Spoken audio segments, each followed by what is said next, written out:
May started off great. I had lots of plans, grand plans on things I was going to do before the summer holidays.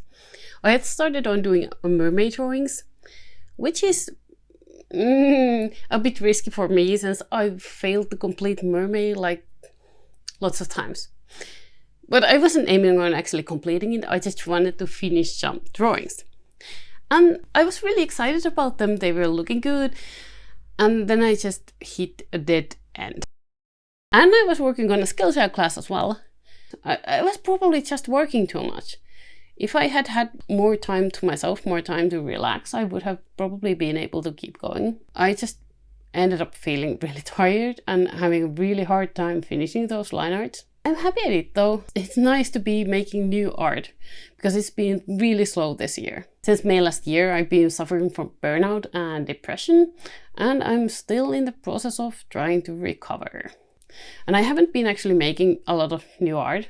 Anyway, I finished my mermaid drawings, completely got stuck with the SKILLSHARE class.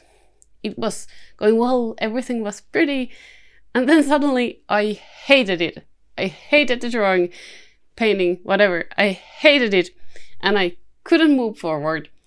So it's shelved right now, and I might return to it later or not. Sometimes it just happens that I don't return to stuff, but I hope I can return to it at some point. I just need a new approach. After I was done with the mermaids, I apparently didn't get the hint that I was too tired. I was just like, I'm probably bored of the mermaids, I just need to be doing something else. So I started a new mini-series of kind of green flower girls, since I was really feeling that summer energy and things growing and stuff. And I wanted to draw something about it. I started sketching them while I was listening to the audiobook Gallant. I love drawing while I'm listening to audiobooks that have a really strong atmosphere. It gives you such a great feeling and it makes me so inspired to draw. Then I end up drawing stuff that has nothing whatsoever to do with the audiobook, but you just get a really nice, strong atmosphere in the drawings. Anyway, I started working on that miniseries and was thinking of completing all kinds of stuff before the summer holidays still. And then I just hit a complete dead end.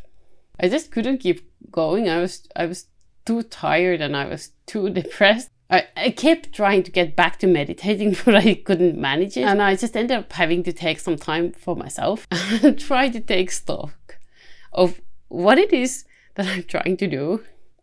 How am I taking care of myself in this situation? How is it working out? Because it wasn't. I've realized during my recovery process how bad I am at taking care of myself. I never even recognized that before. But I'm terrible. I can't feed myself. I can't get enough sleep. I don't get enough exercise. Even before the kids, I wasn't taking care of myself at any point. I wasn't really considering my needs or even recognizing what I was feeling. And it's kind of surreal realizing it at this point, being like, yeah, how come I never noticed I never noticed? It's weird, you know? What I really needed was just to let go of all the to-do lists. Decide I'm not going to do anything. So I took some time off. Had another really good look at how I was actually listening to my needs.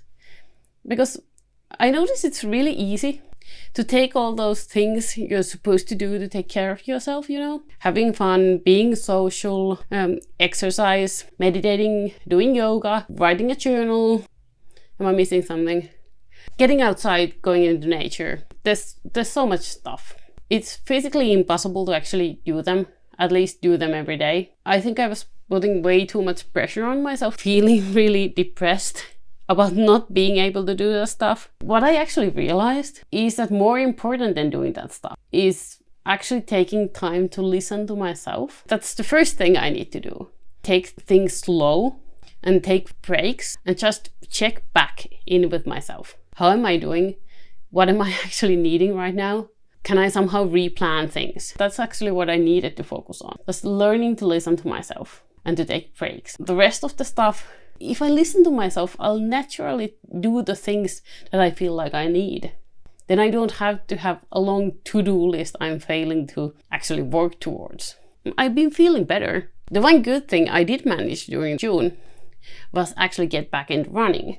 without stressing myself out with it or getting myself injured by overtraining. It's the first time I've actually ever done that. Every other time I've started running, I've gotten injured within 2 weeks. After taking my break, we finally managed to go to the summer cottage for one weekend with the kids. And it was such a breath of fresh air. I love getting there.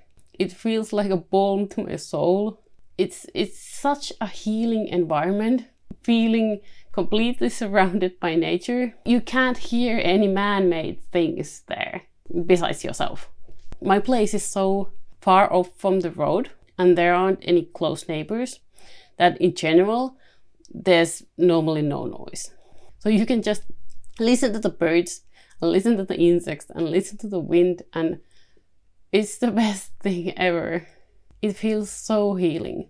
So when we arrived, I naturally felt like there's no way I don't want to go back into town. I just want to stay here for the whole summer. Do I actually have to go back? I also took out some time to just go and sketch outside. That's something I really love to do.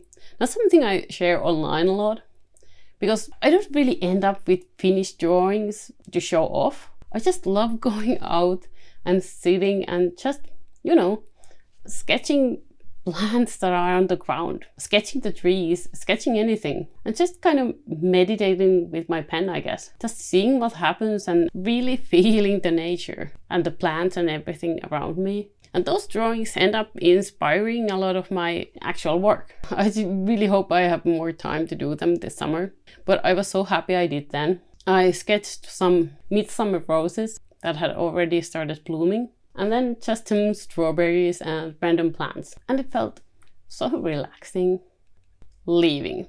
It was terrible. I didn't want to go at all. I couldn't find one shred of motivation to actually leave. I just wanted to stay the whole summer. But I couldn't. We had to leave and get back into town. But what I realized was that I just really needed a holiday. I wanted to be in the country, in the summer cottage, not in town.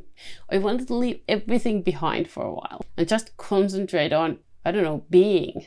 So I slashed and burned through my to-do list just to be able to finish some stuff I'd started, like the Green Girls, before midsummer, and then just be on holiday. I also bought some new art supplies while I was working on the Green Girl paintings.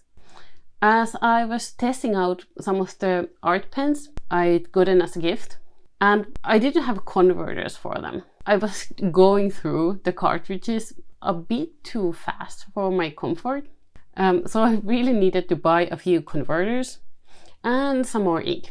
I seem to always need more ink and pen tips. I tried to be frugal and not buy a lot of stuff I didn't actually need, but I did end up getting a few new watercolors just by kind of picking randomly from the watercolor chart I have. So I keep looking for those perfect watercolors. I wouldn't have to mix too much. I don't know if it's a futile quest or something, but I keep trying. And they were actually wonderful. I absolutely loved them.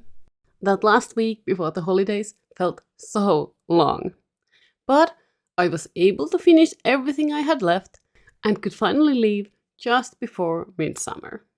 There's a traditional midsummer party at our family's summer cottage. It's been celebrated the same way for lots of years now. I love that midsummer party. I love everything about it. Just arriving there kind of feels like you're leaving behind, the year. Now it's time for summer. Now it's time for summer holidays. And it's become a really important center point for my summer. I love the atmosphere. I love celebrating midsummer. I love the bonfire. I love all the traditions that go with it. I love the Finnish nature. I love the light nights. I love everything about it. That feels like such a big event in my year. I don't go out that much, Then there's having dinner at that traditional surrounding, and everything's just so chill and warm. I was a bit disappointed this year since we couldn't have a bonfire. There was a forest fire warning going on. I really love the bonfire, even if the mosquitoes are terrible, absolutely terrible at that time of night. But we couldn't have a bonfire, so I just enjoyed walking outside after dinner was over. It's just a mood, you know. It feels magical. I don't know another way of describing it. I felt so relaxed and relieved when I finally got there. I can't even describe it. It felt like I was finally able to let go of so much stuff I've been hanging on to, working with the whole long winter. And it felt like I was finally able to let go. And it felt so good. So it's midsummer night at around 1 a.m. and there are so many mosquitoes out here. I just don't want the summer to ever end. Is that an option?